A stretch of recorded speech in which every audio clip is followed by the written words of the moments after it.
Got to keep up the pace going into game number 2. Cringe Crew, they capitalized a lot off of the initiations from EmilZy. As we get into picks and bans, will we see the ban from Athena? We'll take a look. Up with the ultimate, not going to find anyone. There's the combo. Kero off the assist. There's Kero, double kill from side lane. Comes out onto Dimmy. Kero winds up with a triple kill at the 10-minute mark.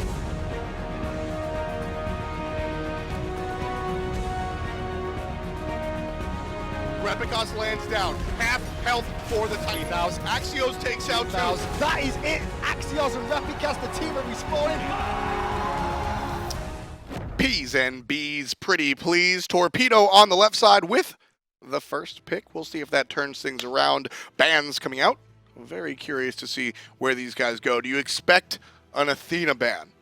It's very likely, but EmilZy has a lot of options. So right off the bat, Athena was a struggle. Scylla having to blink away from Athena dash taunt, and if you're giving Athena that much respect with a Scylla blink, you're gonna ban her, so you don't have to deal with it. Exactly. I mean, there was a lot of points, as you noticed. I spoke a lot about Axio specifically, but the whole team on Cringe Crew wound up being a part of that fight, and the Athena, honestly, was just. It wasn't always the fights that Athena was relevant in. It was the non-fights that allowed those fights to be successful. So right off the bat, we have Torpedo first picking the Bakasura. We haven't seen Baka played too much. A lot of bans have been respected for him. Now, in the soul lane specifically, you do have the option to steal the boar away from your soul lane. If you can clear first, you get the boar, you go back to wave, you get the imps. You can maybe potentially get a snowball rolling from there. And that's really what you're looking at Bakasura. He's guaranteed to get that boar as long as he doesn't get killed for it, because he just eats it. So you use that to snowball the god. Now, the reason why Bakasura fell out of favor before was because of Bellona. So maybe we'll see Bakasura jungle, as we do have Cringe Crew picking Thor and Chronos. Break that down a little bit. Bakasura fell out of favor because of Bellona. Why? Because the Bellona toolkit, everything in her arsenal just is basically screaming anti-Bakasura. You have the no shield basics. bash. Yeah, you have the Scourge preventing the basics. You have the CC immunity. Baka just can't kill Bellona at all. And yet we don't see the Bellona ban out of Torpedo. Is that a misstep or just a choice? It might be because they're leaning towards Bakasura in the jungle. Ooh. It could be a flex pick. Yeah, it's very true. Bakasura has been able to be in the jungle. Torpedo finished their first half of the picks and bans. Bakasura, Janus, and Ymir. We're guaranteed to see Janus in the mid lane. I think you can say Ymir likely to be the support, but there's a tiny little bit of flex there. Baka, again, a tiny little bit of flex there. And Cringe Crew will finish up theirs with Thor, Chronos, Scylla. What I really like here was the fact that Torpedo picked up Janus with Ymir, because now the Janus is going to be able to put portals against the wall, and the Ymir can cut off walls as well to prevent the chase from happening even further, or to keep people pinned in a certain situation and chasing them down. And one of the biggest issues that Ymir has, whether it's today, yesterday, last year, the year before that, mobility. Or exactly, just he can't do anything. So if you have a portal against a wall, if you have threshold on the floor for Ymir to go through, he'll have mobility. Exactly. Stop thinking about the individuals on the team and the team as a whole. It's more Voltron. You're one player with, what's 4 times 5? 20 abilities, right? Like, that's what you're looking at here. Torpedo definitely understanding that. Kumbhakarna, some of the best peel in the game to protect that Scylla for Cringe Crew. Not only the peel for the Scylla, but the setup for the Scylla as well. You have the root, you have the yawn, you have your epic uppercut to set up the Scylla ultimate. Great support pick for Cringe Crew. And I mean, honestly, set up for himself. Have you ever seen how much damage that epic uppercut does? Yeah. Kumbhakarna will finish you off if you're 33% HP. He used to be played in the soul lane as well when his ultimate had a 60-second cooldown. Yeah, so a little bit rough stuff. And Torpedo, interesting draft, but a draft that I like. I like any draft that features a Guan Yu. Guan Yu is able to extend your team fights further than they're supposed to be. And then Ullr is a character that, if you can pilot him very well, you will be successful. So speaking of the sustain from Guan Yu, we have the anti-sustain coming out of Cringe Crew with the Osiris ultimate, allowing 100% healing reduction as long as he's confident in his abilities to connect that. Right. And also, not for nothing, Osiris does very, very well against Bakasura specifically. Bakasura has true damage, and that's what makes him so dangerous against the warrior class. But Osiris, well, he has flat damage reduction. So that true damage is damage that avoids any protections. Osiris is going to be able to use his passive to make sure that's mitigated. Torpedo's going to work on mitigating Cringe Crew. Let's take it to the game. Good purification from Zeros. Snipe connected from Korinyo to confirm it.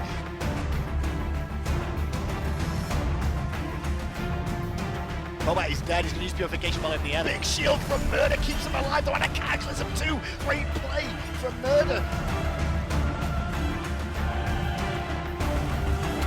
Big ultimate onto Jungle, who gets knocked up as well. Evaporated. Drums of Walkabout from NinjaBobat actually to find that one. Very curious. Take a look at Torpedo. Yep, they're sticking to it. Gamehunter will stay in the Hunter role. Moex makes the shift over to the short lane. Do you reckon this will be permanent? And this is pure guessing. This is pure speculation, but it's the second half of the season. Anything can still change. Right now, Cringe Crew is comfortably sitting 8-5 at third right now.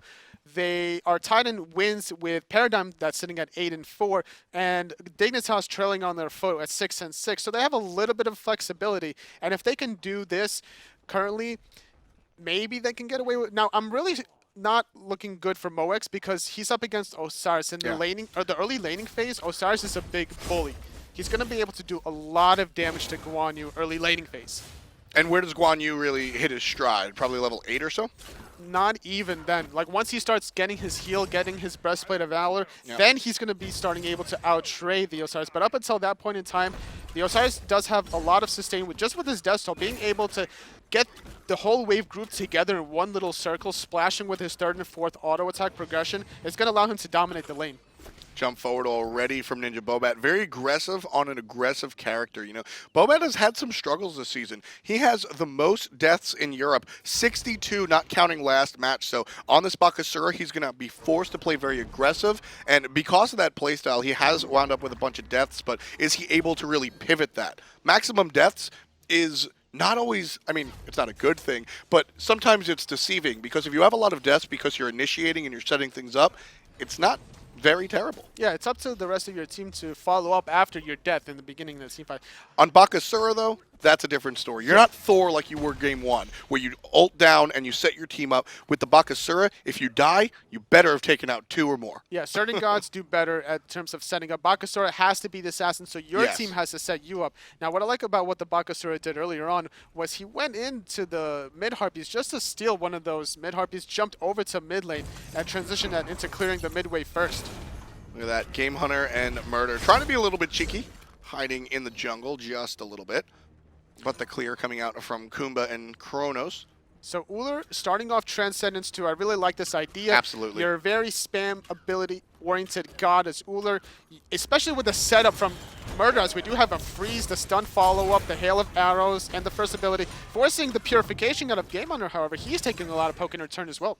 Yeah, that looked like that. Torpedo, we're off to a good start, but the poke coming out from EmilZy was just a little bit too much. Murrdurr's going to get rooted out.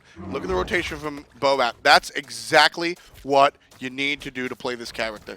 And this is why teams have been banning Bakasura, because of just how much pressure. And look at that, taking the Janus portal to be able to rotate with the movement speed bonus that you get from it. Not only do you have your passive that gives you movement speed after clearing minions, now you have a Janus portal on top of that. He's going to eat another board away from Cringe Crews. It's just all over the board. Now we have Repikas, First Blood, and Korinyo in the mid lane. Scylla ultimate is still available, though. Yeah, Korinyo using that portal to help out his teammate. Suffered for it himself. Wasn't able to use that. The cooldown was still there from the time that he portaled out Bobat. So a little problematic for the mid laner. But this is just on a positive note. Despite the fact that Torpedo just dropped that First Blood, this is what I want to see out of Bobat. Repikas is waiting for the Janus to get back to the mid lane. The Janus is still level 4. He wants to be able to put a lot of pressure on him. Right. Purification is still available for Janus, but he doesn't have the ultimate, so that's the mindset of Repikas. Like, we just killed Janus, he's level 4, let's go for him again. Repi is just, I mean, on the Thor, there are many different ways to play Thor. Thor is a very flexible god, and when Repikas plays Thor, it's all-out aggression. These ults are intended to kill. It's ult into the combo, not ult into the hammer away and let your teammate follow up. Especially when you have a Scylla to follow up off of your combo. Now, normally you don't see a lot of mid laners using their escape abilities inside the mid lane, but Janus has that luxury with his purification, with his ultimate, to be able. We do have a blink freeze from Murrdurr. Ult, slow down, but there's a stun, and Murrdurr quickly finds himself alone. But Janus shows up. They're going to go on EmilZy, and there's the ultimate. I don't know if NinjaBobat has enough damage, especially with everybody showing up. Bobat forced through the purification. The jump is still down, and Axioz rotates all the way from solo to find the second kill for Cringe Crew. It was a very ambitious move from Torpedo. They had Murrdurr blinking in, trying to steal. It was a good idea. They almost had it in. Moex actually rotating in. Hot stun. Cavalry charges Repikas, getting a nice kill, clean kill. Love that play out of the Guan Yu, honestly. That looked like a veteran Guan Yu player. That was a little bit different. The long-range stun out of Gamehunter. Torpedo look a little bit more comfortable on these gods, I gotta say. Absolutely. The Gamehunter mechanics is definitely showing on a god such as Ullr, hitting these long-range axes. It's going to be very scary to see once this Transcendence is actually finished, because he's going to have a lot of abilities to throw out. Now, I love the Transcendence on Ullr. I don't even think it's a conversation. Throwing Dagger, is it gone yet? It's not necessarily gone yet. Then why did we see the Transcendence on Hou-Yi? So it's just a matter of preference of play style. So if you're very comfortable that you'll get to lane first, whether or not you have Throwing Dagger, it's better to go Transcendence in that regard if you think you'll get to lane first anyway. Because then you're setting yourself up in the mid-game that you're going to be dominant.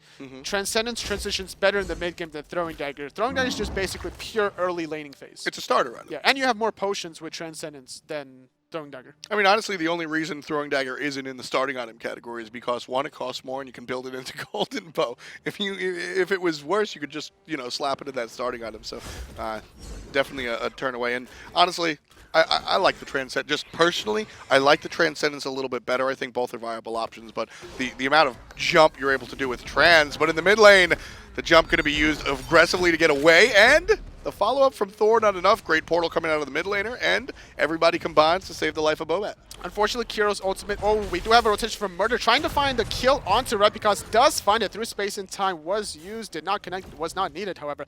So, in the beginning of that engage, the epic uppercut was used. Scylla ultimate was used just a little bit too late as it came crashing. Now, Bakasura had to use his ultimate in response to the Thor, just to get the CC immune ulti, also preventing the root. The dive was there. Repikas took too much damage. The Ymir rotation from the backside found the clean kill.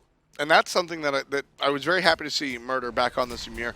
I mean, Moex forced into the ultimate to get away from... And this is what I'm talking about, being a big bully, as we do have Korinyo falling in the mid lane. Scylla's disengaging. EmilZy's all by himself, using the Yawn to disengage.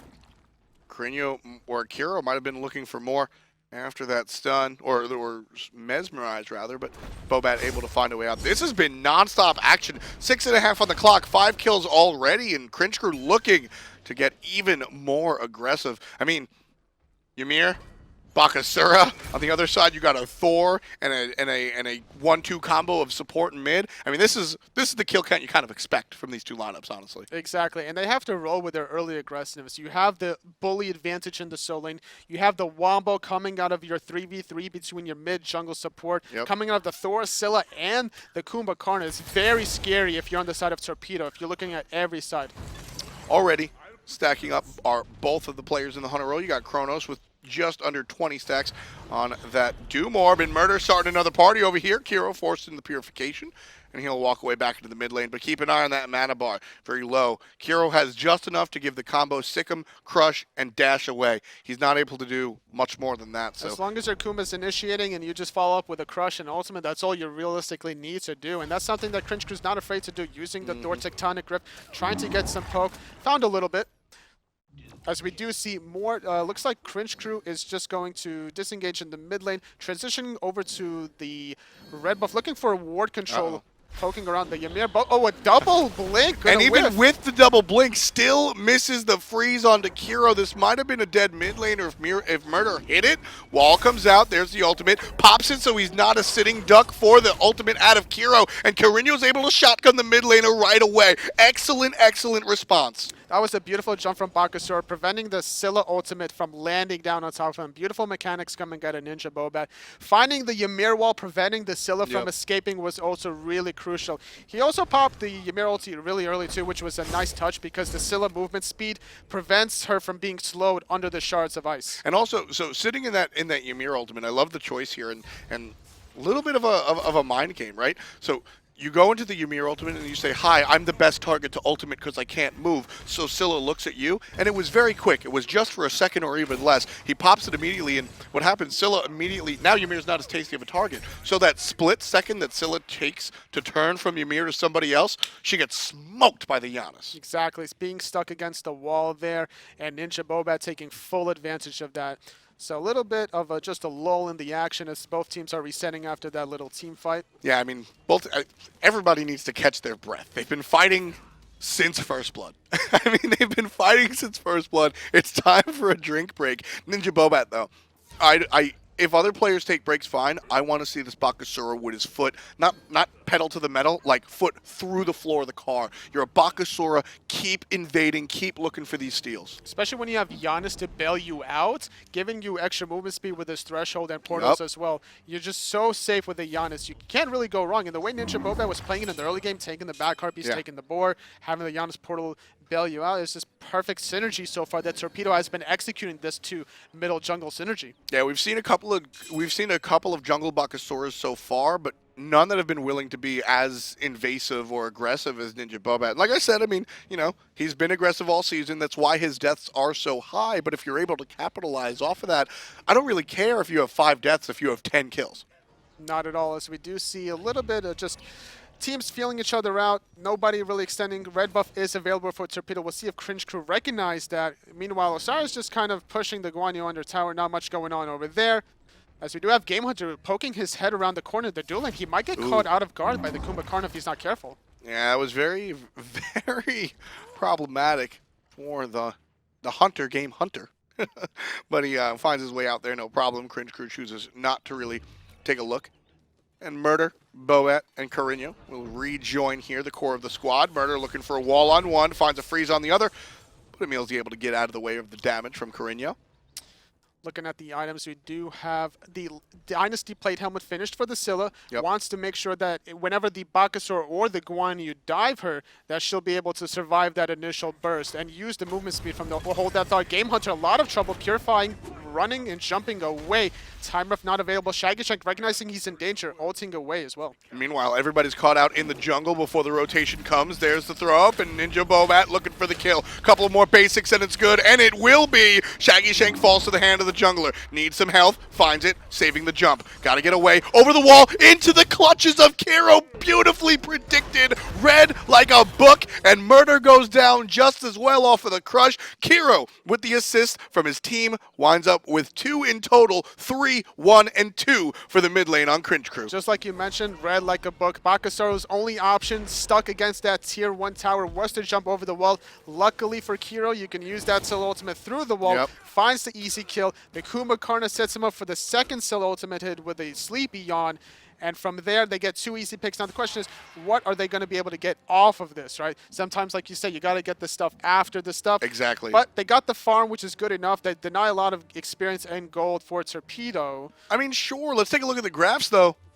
And no change. 681 in the lead. That's why it's so important to get the objectives after the fights. It was a fantastic stomp by Kero. They wound up with 2 kills. They punished the enemy, but without the ability to follow up into the Gold Fury. And that's not Cringe Crew dropping the ball. That's Torpedo being present and making sure that there's too many threats around to allow that subsequent objective after the fight. And when you use all your ultimates, there's not much to go off of in Gold Fury. If you get engaged on, you don't have these relics and these ultimates. Ooh, NinjaBobat caught against the wall. Double tap, taking a lot of life away from NinjaBobat. Just real clean, real quick. A good stun, and just nowhere else to go. Shaggyshenk gonna follow up Gamehunter.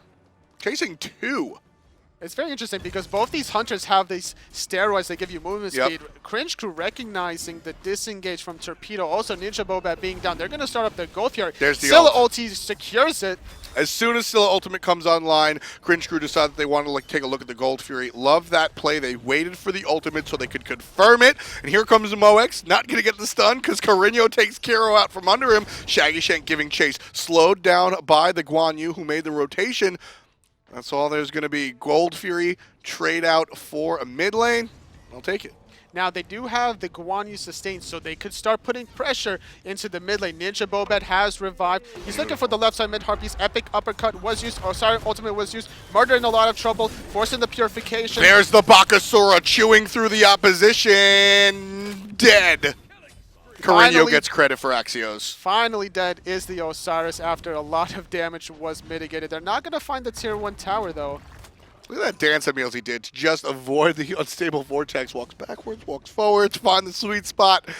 Nobody's going to get him. It's funny. Sometimes the better way to juke the Janus unstable vortex is to go into it instead of trying to go sideways. Yeah, I mean you see that a lot, honestly, with certain abilities. Going into Hercules when he's looking for the lift, going into that. And you know, Kevin was talking yesterday about one of the better ways to avoid Hou-Yi ricochet. Sit next to the wall.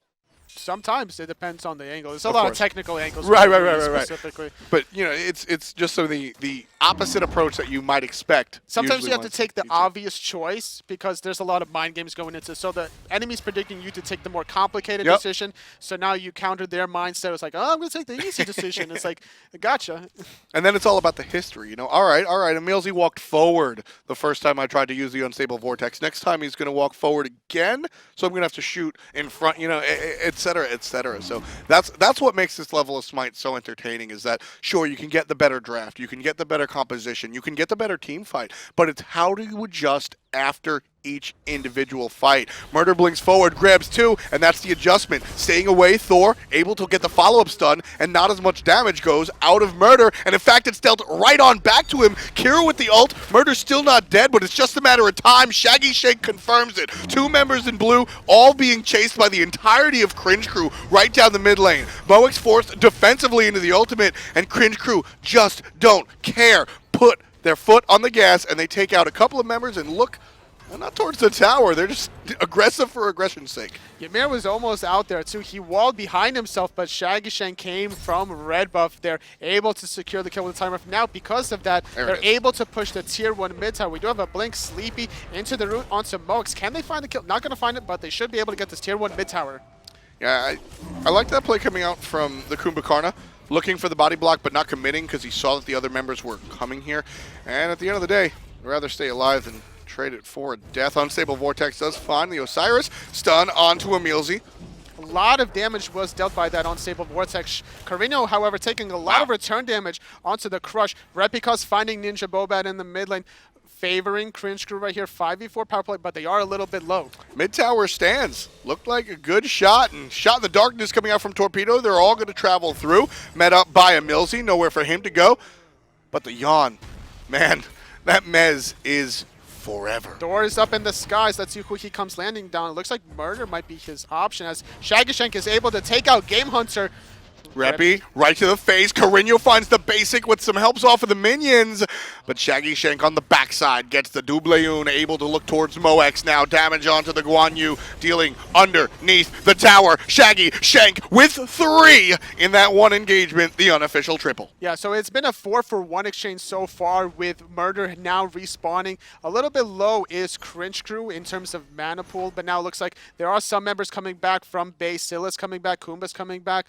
The Chronos is just looking to do his boars in the meantime, not electing to ward around Gold Fury. Gold Fury is respawning in about 45 seconds, so that is going to be the next objective as Cringe Crew does have the lead a little bit gold-wise. Experience, it might be a different factor. Yeah, 7-11 on the kills. You can see Cringe Crew tilting that way. 2,800, and totally, I'm sorry to say, it's the exact same story with the experience as well. 4,500 for experience. Take a look at the levels, and you can just see it flat out. 1 above in the solo lane. You got a couple in the mid in the jungle as well. 15 to 6. Oh, actually, Janus is ahead, but it's all made up by the 2 levels that Thor has up against NinjaBobat. Another one for support, 2 for Hunter. Cringe Crew has just been working on all cylinders here. Now, this is a problem if you're Torpedo, because when you're behind the jungler specifically, as an assassin Bakasura... Wow, that poke onto Korinyo, just too much, forced into the ultimate, and Kero not as lucky. Murrdurr with the last hit onto the opposition. Yeah, that return poke onto Kero specifically, coming out of Gamehunter and Murrdurr, the damage was just too much to handle. And like I was mentioning before about the Bakasura, when you have an assassin jungle that's behind, it's worse if you're a Baka behind than if you're a Thor behind, because you can still set up the team with Thor. Exactly. You have your ultimate, you have your Tectonic Rift to set up the team. Bakasura has to have his items online to be able to do the damage and chase members down. Which is why, in my opinion, that we've seen so much Naja in Season 3. Naja is a straight assassin. His job is to eliminate people. But in worst case scenario, you can use your stuns and your ultimates to set up the rest of your teammate. Bakasura doesn't really have that option. I mean, you can do your best. All right, I'm behind. I'm going to steal their buffs. But you don't have the setup. You don't have the stuns. You just don't have that facilitation that gods like Thor or, like I said, even Naja can bring to the table. And Naja has the heal as well available. Bakasura has the heal as well, but not likely to always have a minion available to eat. It's more conditional to find the minion to eat than, well, I've done a bunch of basic attacks farming in the jungle. I'll be able to heal up. So, Bakasura, I still like him for a very specific type of strategy. I love what Torpedo attempted to bring here, and honestly did bring here with the fast movement for two relatively immobile characters. Whether it's Murrdurr being immobile or Bobat, whose just job it is to be in enemy territory. I like the Janus composition, but not really panning out here. Torpedo slightly behind, but 2K isn't that much. Exactly like you mentioned. It's not that much. Right now, Torpedo is down 2K, but look at the level experience gap between Janus and the Scylla. Yeah. Now, the Bakasura is down 2 levels, but the Janus is 2 levels ahead. So one good Janus ultimate or Unstable Vortex can change the tides of a fight very easily, just like that. Very, very well said. And, you know, it's actually interesting. The fact that, you know, the Bakasura being down is probably more impactful than the Janus being up. But one spell from a mage ahead. Janus, it doesn't matter what mage you're playing. If you're a mage that's ahead, you're going to be able to swing these team fights if you get lucky. Exactly like you mentioned. Now, it looks like Cringe Crew is positioning themselves around the left side mid Harpies. They might be waiting for a Torpedo to come around that corner. Doesn't look like it, though. They're just going to be able to secure it and reset. 20 minutes on the clock here. Cringe Crew leap ahead by about 3K, slowly but surely. CC is taking their lead that initially started at about 12 to 1,500. They moved it up to 2,000 after a couple of kills, and now they're 2,500 eking towards that 3K. And really, you're finding the picks, you're finding the kills, but Cringe Crew is just able to be a little bit more effective finding the farm. Exactly. Finding the farm is very important. And right now, the farm is being taken on both sides of the map. Which team is going to be able to make the first play is the question. Who's going to be the first victim? Gold Fury being pinged out. A lot more members from CC around this objective. Gamehunter shows his face, but he's standing on a ward. Everyone from Cringe Crew know exactly where the hunter is. And now they're positioning themselves around counter-warding the bottom left side mid-Harpies. Janus Portal going to his own back Harpies. Not sure if they saw that. They are positioning themselves around Gold Fury. Yeah, Cringe Crew just waiting. Just waiting. Cringe Crew are in the position where 2,500 to 3,000 gold is... Torpedo can fight into that, but Cringe Crew just have the momentum. So Cringe Crew want to take the Gold Fury, but they also want the fight, don't they? Now look at this. Cringe Crew is starting the Gold Fury. We do have Osiris in the mid lane, zoning Murrdurr out showing Baka, the Janus, and the Guan Yu. Ymir's the only one that sees this. Through space and time was used. Double stun, and there's Kero up in the ultimate. Onto the support, not going to get the kill, and that might backfire. Gold Fury fell down, and looking for the players now. Moex on the backside gets the stun onto EmilZy. He's all by himself, and into the Sleepy. Front side, expect the kill to go on to Moex, but Gamehunter.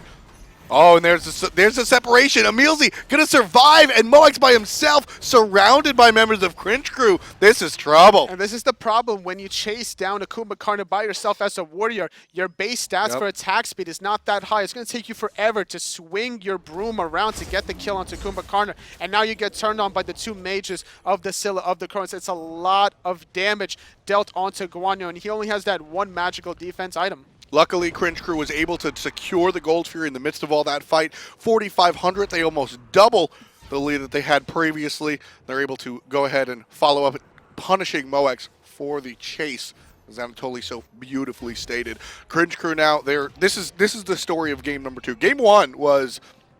all of a sudden, we're 11,000 gold in the lead. Now, this time around, Torpedo, they're playing a little bit better, and they're just giving Cringe Crew more to fight through, but Cringe Crew still able to get through there, and bit by bit, 1,000, 15, 2,000, 25, now up to 45. What Torpedo has been doing well this game was every time they were getting poked out by Cringe Crew, they were finding the return poke and the return kills. However, objectively, they just haven't been finding the Gold Furies or the mid-Harpy controls. Even though they had the Bakasura for the nice back Harpy steals, the Boar steals, a few mid-Harpy steals, it just wasn't enough because the setup that they had between Kumbhakarna and the Thor allows them to win these team fights better. So we do have an engage in the right side. Yeah, Cringe Crew will go ahead and pick up those mids, and exactly what you said about Bobat there. We saw the start for the first 10, 12, 15 minutes, and then as the threat from Kero and Repikas just got more and more disturbing, honestly, we sort of saw the back off. Bobat wasn't willing to really go into the enemy jungle as much as he was early on because of just how much damage that Kero was able to output. Exactly. Kero at this stage of the game, he was behind a little bit, but now he's catching up. He's only 1 level behind the Janus instead of 2. His items are coming online. He has the Book of Thoth now working towards the Rod of Tahuti. Could be the Chronos Pendant. We do have a Blink Ymir coming forward, forcing the purification. Stun, but Murrdurr's the one getting damaged on. Shell popped out, thankfully, and Bobat will run away as well. So that's huge. You're forcing purification for the Ymir Blink in this situation. Now they can look for a heavy engage on the Scylla. They can force the Guan Yu to consistently just chase down the Scylla, get her out of the fight, and then the Guan Yu can reset and start sustaining the rest of his team after Scylla's away from the fight. Genji's Garb. We actually had this very discussion off air yesterday. Genji's Garb is an item that I absolutely love as Cringe Crew gets very aggressive, forcing the purification and Janus out. There's an ultimate as well with Thor in the air trying to avoid that and help out his teammate. And Repikas lands on top of Bobat, takes out the Bakasura, and there's the aggression. Kero going to not die. Beautiful support from EmilZy. And Moex goes a little bit too deep one more time, but he's got a support of his own, and Murrdurr walls him out. There's the unstable vortex. Sprints activated. Moex just barely escapes. Just a lot of damage dealt across the board. Like I mentioned, the Guan Yu's goal is to kind of, and look at this, Gamehunter pushing in the mid lane. This is something that I had first-hand experience with at the launch tournament. If you leave the lane for a second, Gamehunter's going to punish you and take all the towers away from him. He doesn't even care the fact that Scylla's right in front of his face. He's going to get this tower, and he might have gotten the kill. Had he connected with that hail of arrows, that was a guaranteed kill. Yeah, I mean, that was Gamehunter, and this is why Gamehunter, if you're newer to the league, if you're a newer viewer, you might not have the understand the legacy of Gamehunter. That right there is why. Whether or not he's been performing this season, last season, what have you, that's the style that we've come to expect from Gamehunter. I'll take the tower. I'll tank it down to 10%. I'm going to do what I'm here to do, and whatever you have planned, I'm not really concerned about. Because at the end of the day, it's all about objectives. Kills are nice. Objectives are sweeter. Exactly. And we just saw the mouse over there. Fatalis onto the Ullr. Not my favorite pickup. Why don't you break it down for us? So you have a Thor and Osiris, which could potentially dive you in the team fight. So you want to be able to kite them as they're diving you, right? Osiris, known to be that big bully that's going to dive you. He's going to ult you on over. He's going to tether you. He's going to try to stun you and consistently slow you down. Slow forever. Having that Fatalis effect is going to allow you to still kite backwards and fire off the shots, trading poke with the Osiris. Cringe Crew grouping up here in the mid lane. All 5 members of ready and available. Their ults, same situation as well. Gamehunter here, separated out just a little bit from the rest of Torpedo. Looks like he's okay with that. Moex gets in and gets up. And there's damage coming out onto Korinyo. Beautiful wall. EmilZy trying to make it happen. Murrdurr's wall was really well placed because it didn't allow any follow-up off of EmilZy's epic uppercut. You're looking at all the ultimates from the rest of Cringe Crew. They're all available simply because of one ability used by Murrdurr. And that is a huge, big part. Cringe Crew, that's how they've been setting up their fights. The disruption from Torpedo dissuades the fight, but you don't need the epic uppercut to get this objective. The Gold Fury started. Shaggyshenk had to use his ultimate because he got hit through space in time. Thor's up into the sky as we do have Gamehunter jumping right on away top. from Axio. Triple stun. NinjaBobat gets 1, but Shaggyshenk answers right away. Korinyo in some trouble, and Shaggyshenk gets 2 for the money. Looking for more on top of Moex. He's going to dash right on through. Good play. But the double mez, the double stun, and the damage coming out from Repi is just not enough. Teleport not in time. Axioz punishes Moex. And the new solo laner Poor Torpedo suffers his third death of the contest. So in game number 1, we saw Cringe Crew about 11,000 gold up around the 17-minute mark. Now they're sitting at about 6,000 gold lead. Right now, before the Go Fury goes down at the 28-minute mark, now sitting at about 7,500 gold lead. Getting back to the point where they were in game number 1. Yeah, I mean, this, like I said, slowly but surely, just taking the steps in that direction, able to do it. Shaggyshenk, 7, 1, and 4. And look at his support, 0, 0, and 12. That is exactly what I want my duo lane to look like. See, like I mentioned before, oh, hold that thought. We do have Gamehunter dunking onto Shaggyshenk, getting his second death. 7, 2, and 4 for Shaggyshenk.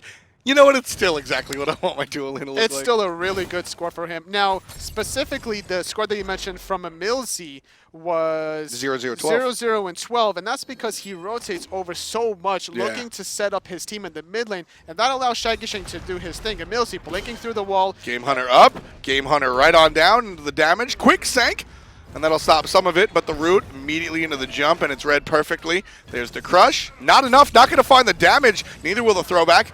Still struggling to find this kill on a Gamehunter. Less about Gamehunter escaping and more about the rotation from Torpedo that's coming. The entirety of the team is here. Cringe Crew might pay for going a little bit too deep.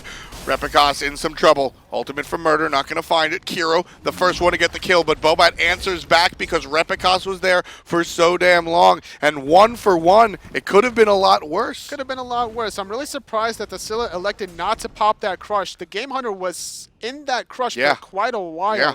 A lot of missed abilities. On top of that, the Thor had no mana as the Gamehunter landed from the epic uppercut. That looked like, I mean, there were 3 members of Cringe Crew there to take out 1 Gamehunter, and he got away.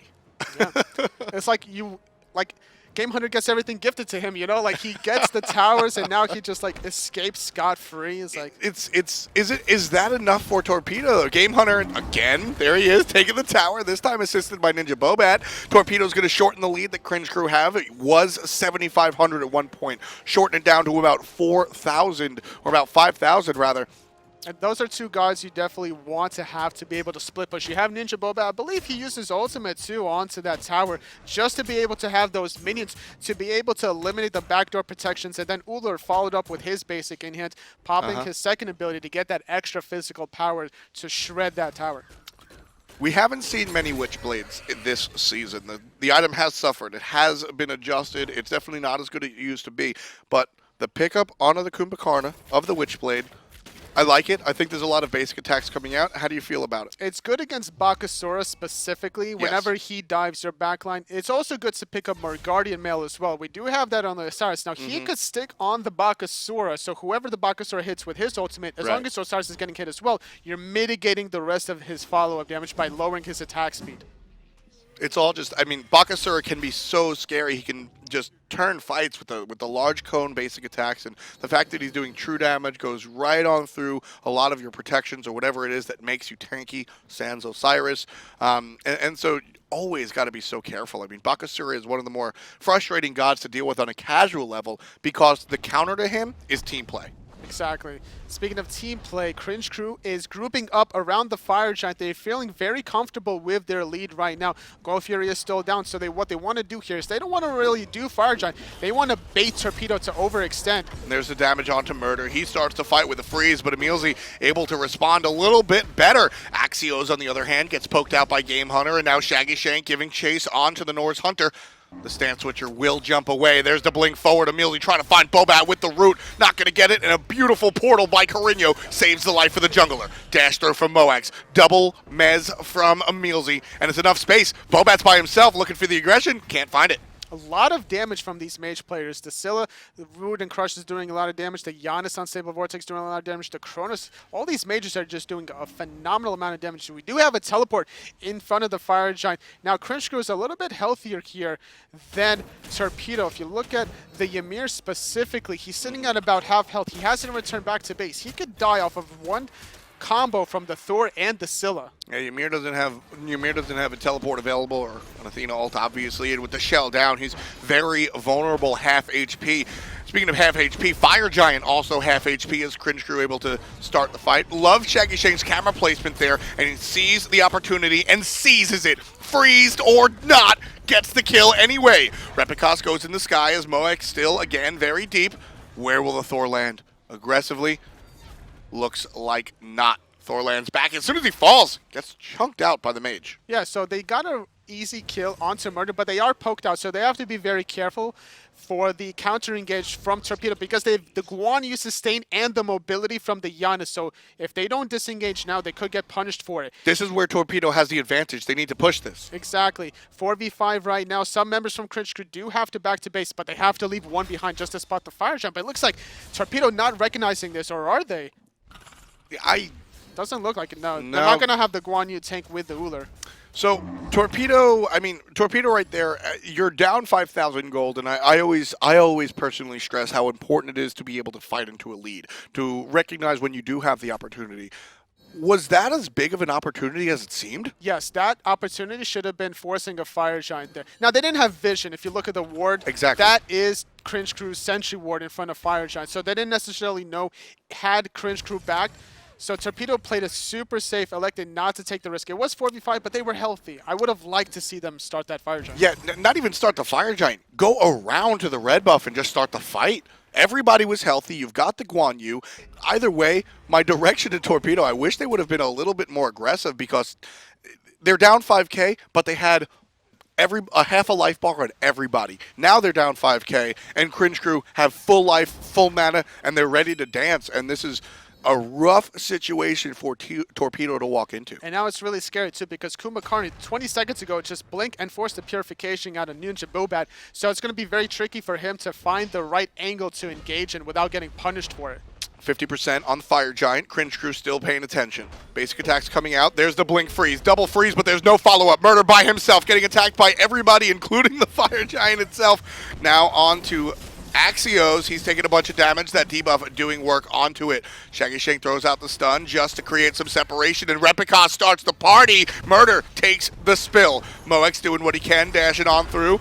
Shaggyshenk opts for the ultimate. Moek's not going to last. Double kill for the jungle. Here comes Bobat from the backside. Stunned out. That'll save the life. And Shaggyshenk gets another kill. That's one for him as well. 3 dead on the side of Torpedo. Cringe Crew are taking their lead and pushing it. They're wounded, though. They'll head back to base. But Torpedo have already suffered the 3 deaths. Exactly. Now, had NinjaBobat had that purification, he would have found a return kill onto the Scylla for sure, and possibly a second one. So, really good plays coming out of EmilZy, taking the little steps necessary, taking the purification away from Ninja before that fight began. Exactly. These engagements, these fights, these tussles, these rumbles, there's so much more than the fight where somebody dies. It's all the other things that happen. The ward fights, the vision situations, the relics forced out, like you said.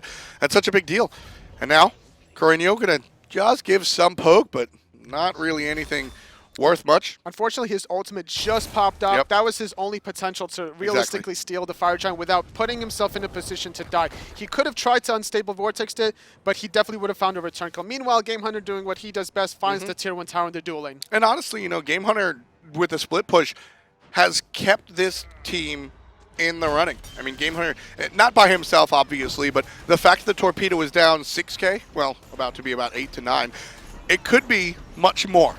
But by getting those objectives while the other team is doing other things, 7,400, this could very easily be 11,000. Exactly. Moving forward after Fire Giant, getting the Gold Fury, there's a lot of towers for Cringe Crew to start picking off one by one. 36 minutes into the game, the builds are starting to complete for Cringe Crew.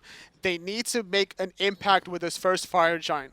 And they're not really a doubt in my mind that Cringe Crew will. 36, about to be 37 on the clock. Cringe Crew 10 kills up above Torpedo, 21 to 11.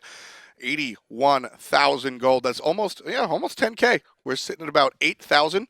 And we've got one more game coming out. So Cringe Crew, they were in a fantastic position to go ahead and get this. And this is one of the harder things. Like I said, stress, got to fight into a lead. how do you fight into an 8K lead plus a Fire Giant? It's very difficult. You're going to have to find a play similar to what EmilZy did. Somebody has to initiate, force a purification or a sanctuary. Any sort of relic would be crucial for Torpedo to force before the real team fight began. So it's all about the smaller skirmishes, finding the picks, finding the relics, getting in there and forcing the enemy to get out of there so that when you're fighting, you're not fighting on fair ground, right? Exactly. It's guerrilla warfare. And some of the options that they have right now is the Ullr Axe Stun. They have the Janus portal on the ground, potentially setting those up. Other than that, they have a Bakasura in the jungle, which can't really force any relics. Right. I mean, Bakasura is a character that, sort of needs to play from behind, but there you go. That's what we're talking about. Find the isolation. EmilZy isolated, but Cringe Crew able to respond. EmilZy and Repi very low because of it. Axioz in some trouble. Everyone on Torpedo looking at the single target. There's the portal on the ground and the purification. Ultimate over the wall. Torpedo, doesn't matter if they're behind. They're going to go ahead and pick up a tier 2 tower. Beautifully done, but peep that Phoenix in the middle. Exactly. In the middle Phoenix there, we have Chronos split pushing, finding the middle Phoenix. This is already worthwhile so far for Cringe Crew. Unless they lose their left side Phoenix, that would not be good. However, Great wall. They could potentially try to chase this down. If Chronos comes back to the base, they need to be able to find the chase potentially. That is exactly what you need to do when you're fighting into this situation. Relics forced out onto Korinyo to avoid the double tap. That would have been problematic. But I asked you sort of like in what strange world can they contend? And Torpedo says, this is the strange world, and it's not that strange. We're a talented squad. We're able to find the situation, seize the opportunity. They isolated one player, and even with the rotation, it just wasn't enough. Torpedo successfully get the Phoenix. Yeah, very well done. Kero getting picked without his beads being used, Blink being used, his ulti being used. Very strange in that situation. However, Torpedo capitalizing on that, finds the pick, gets the left side Phoenix, loses their middle Phoenix, but because the fact that Cringe Crew has the Fire Giant, it doesn't matter. Trading Phoenix for Phoenix, this is definitely worth for Torpedo right now. Yeah, definitely worth for Torpedo, but Cringe Crew looking to make a statement here. Barreling down the left lane. They want to get the left Phoenix for themselves as well. There's the wall coming out from Murrdurr. He's relatively by himself. If Cringe Crew from the back decide to turn on him, that could be problematic. The jump forward from Axioz just bullying everyone underneath this tower. The Osiris has been relatively quiet, but he's turning up the volume now. Bobat finds the kill on the backside onto Kero one more time, but Axioz just zoning everybody. Bobat heals. Bobat dies. Repikas gets another kill. 7 in total for Cringe Crew's jungle. Axioz gets a kill. 3 in total for Cringe Crew's solo. Shaggyshenk gets a kill. 10 in total for Cringe Crew's Hunter. And it looks like Cringe Crew are making one of their last plays of the game. They're going to look towards the tower. Is this enough to win? It might be enough to win. Right now you have the Guan, and the Janus defending against 4 members for Cringe Crew. A lot of damage was lost in the Scylla, but they still have a respectable amount of damage onto the Thor and to the Chronos. They're going to push this Phoenix that they lost earlier, so now that lane stabilizes. Both Phoenixes are down for that lane. Right, and it looks like Cringe Crew is indeed going for the win. Guan going to stun out Shaggyshenk, forcing the Sanctuary as well. Can they find the win, the second win? Absolutely. The Titan is really low, 3,000 health, 2,000, and that's it. Game Cringe number Crew. 2, Cringe Crew. Find the win. 24 kills to 13, just over 40 minutes on the clock. Torpedo do a little bit better of a job withstanding, but Cringe Crew come in after the bye week looking like, honestly, not a different team. Looking like the team we saw, but just more refined. Yeah, and now they're ahead of Paradigm. They're now 9-5. Paradigm is 8-4. So we'll see if this remains to be consistent. Cringe Crew, they're playing absolutely lights out. They look fantastic. And this was a team, as I said, they had a stutter step at the beginning of the season. One of the biggest points coming into the season was Zashu. He had a refined attitude about the game, looking very positive. His games after Super Regionals looked fantastic. And then this team started a little bit. In walks Axioz. Not a problem. Exactly, and that's really important for a team to be able to bounce back off of that. To have a player like Axioz just to come into the scene and make an impact into the early laning phase. It doesn't even matter that Moex was first into the solo lane. He's able to make these plays. He held onto his fearless after the boulder, getting this first blood very effortlessly. Yeah, that's just intelligent play coming out from Axioz, understanding Not the characters, not the game, his opponent, knowing that Moex is going to go for it. Here we see another situation where Axioz understands not the game, but the players, understands that Murrdurr's going to try and find a way out. And one more time, here it is. This is just raw strength. Blink into the Fearless. See you later. What a play. Double fearlessing, forcing purifications, not afraid to Lawbringer in, securing the kill onto Murrdurr's Gab. Definitely player of the game for game number 1. Big. This one was big. Starting in the defensive stance like he's Wolfie 2032, and then going to turn it around. Getting the dash again, finding the heals, and now when it's needed, goes for the offensive Fearless. Saving the offensive Fearless to win is absolutely imperative. And he keeps in his mind which purifications are down. He forces Bang. the purification earlier on the Scylla, finds it again on the Scylla later on after the Lawbringer. Axioz, not even just in game 1, honestly, rolling right on to game 2. Whether he was on the tier or the Osiris, he was a little bit quieter on this character, but still making the impact, and more importantly, able to bully Moex. I mean, how important is it here, Toli, when you know this player's a sub or a stand-in or newer to the role? How important is silly stuff like this? This is like little bit, you're just constantly not allowing the enemy to back into base. This is what you have to do. You have an advantage. You're an Osiris bullying a Guan. He cannot leave his tower to contest a wave.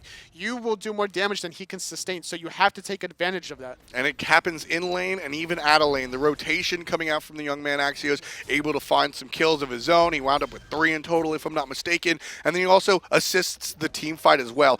Osiris just sitting here to zone. Nobody else can attack. I'm going to just slow you down. Look at all those. Look at all the tiny numbers he's able to deal to Gamehunter. Gets the kill? Absolutely not. But he forces Gamehunter out. Exactly, and that's all you have to do. Even if you don't get the kill, the fact that you got him out of the team fight, that's just as good as the kill, because now you can join back into the team fight 5v4 and make a huge impact like he has been. Fantastic play from Axioz. And again, not only did he have big shoes to fill, but just the idea of filling shoes in the first place, coming in mid-season, really not being on the same length as everybody else, and just an uphill battle that he has completely Goliathed his way through. And that's exactly what we're going to ask him about. Congratulations on your win and your recent victories, Axioz. How are you doing? Hello. Hi. Hello. Hi. Can you guys hear me? Yes, Hi. Yes, we can. We can hear you perfectly, and you know Okay. your play looked absolutely fantastic, and it has since you really joined the squad. Talk to me a little bit about what it's been like to step up into the starting role after Zashu got banned. I don't know. At first, it was I felt like I had a lot of pressure. As you said, kind of big shoes to fill, I guess. Yeah. But yeah, the guys have been like really welcoming and positive, and they're great guys, really. So it took some time, but I'm used to the team now, and yeah. Yeah, I mean, you've looked very, very strong in solo lane. I'm sure Toli has some specific questions for you about that. Yeah, so now you're ahead of Paradigm, sitting at 9-5. You actually face Paradigm next going in. How do you feel going in against Xaylia specifically? Xaylia is probably one of the better solo laners. Well, he is. And I don't know. I'm confident we'll Are you afraid of his we'll Bracken or succeed. no? Nah. No? I should handle it. All right. Well, Xaylia, if you're listening, he's not afraid of your Bracken. Got to watch out for that one. Actually, as you guys have been extremely successful, as Toli said, you've overstepped Paradigm. You're now sitting in the number 2 spot. Did you expect this, and are you packing for DreamHack? Maybe a bit too early to decide like now, but no, I didn't expect this to be. I don't know. All right. It's been going really good, actually. Yeah. I don't know. Cautiously optimistic. I like that. I can hear that you want to say more than you are, but I respect it. Before we let you go, is there anything else that you want to give out to the fans, friends at home, or just the team in general as far as shout outs? Well, a shout out to Defiance and Shaggyshenk for just constantly helping out the team and just being excellent coaches. And shout out to the big man himself, Stevie, for getting himself banned. I know I wouldn't be here today if it wasn't for him, so big props. Excellent. Thank you very much, Axioz. Wonderful to finally actually talk to you, and I wish you luck in the future. Toli's already hinted at it. Paradigm no longer number 2. Cringe Crew are the new seeders at number 2. I mean, 15-1 Panthera, they're going to be there for a while. So the fight over second place is really where it's at. Yeah, Cringe Crew sitting at 9-5. Leftovers at 6-8. Torpedo 4-10 dropping down. They're gonna have to climb up this hill quite heavily. Yeah, it's a little bit rough there over on the side of Europe as far as the standings are concerned. Panthera versus Dignitas. Panthera, as we said, they're 15-1. This is one of the more unstoppable teams here. Dignitas, what's the key that they got to find to take out Panthera? It's going to be very difficult. They're going to have to do their homework, obviously, but at the end of the day, they're just going to have to play their game and not get intimidated by that record. Focus on Dignitas, them and everybody else. We'll be right back after the break with Dignitas versus Panthera.